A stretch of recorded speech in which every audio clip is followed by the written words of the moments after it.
ওয়ালাইকুম রহমতুল্লাহি ওয়া বারাকাতু। সম্মানিত আমার ভিউয়ার্স, আমি আপনাদের উদ্দেশ্যে বলতে চাই যে আমরা মুসলমানের সঙ্গে কারো সঙ্গে যদি দেখা সাক্ষাৎ হয় তাহলে সর্বপ্রথম সালাম দেয়া এবং সালাম যে দিবে তাকে উত্তরও সঠিকভাবে দেওয়া, এটা হলো নবীর আদর্শ।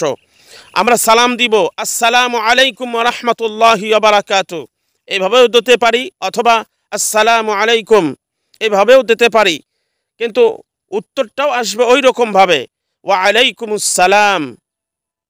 যে যতটুকু ভাবে সালাম দেবে, যদি আসসালামু আলাইকুম ওয়া রাহমাতুল্লাহি ওয়া বারাকাতু এইভাবে বলে তাহলে উত্তরও ওইভাবেই দিতে হবে, ওয়া আলাইকুমুস সালাম ওয়া রাহমাতুল্লাহি ওয়া বারাকাতু। এটাই হলো নবীর সুন্নাত। এবং অনেকে আছে এরকম যে সালাম দেওয়ার পর আমি জোরে সালাম দিলাম কিন্তু সে উত্তরটা দিল মনে মনে ক্ষীণ আওয়াজে, এটা ঠিক না। জোরে আওয়াজে কেউ যদি সালাম দেয় তাহলে তাকে অবশ্যই জোরে জোরেই উত্তর দিতে হবে। এটাই হলো নবীর আদর্শ। হ্যাঁ বন্ধু, এইভাবেই আদর্শ, এই আদর্শকে আমরা ফলো করব ইনশাআল্লাহ। নবীর সুন্নত আদায় করলে অবশ্যই অবশ্যই নবীর প্রেমিক হওয়া যাবে। আল্লাহ কবুল করুন।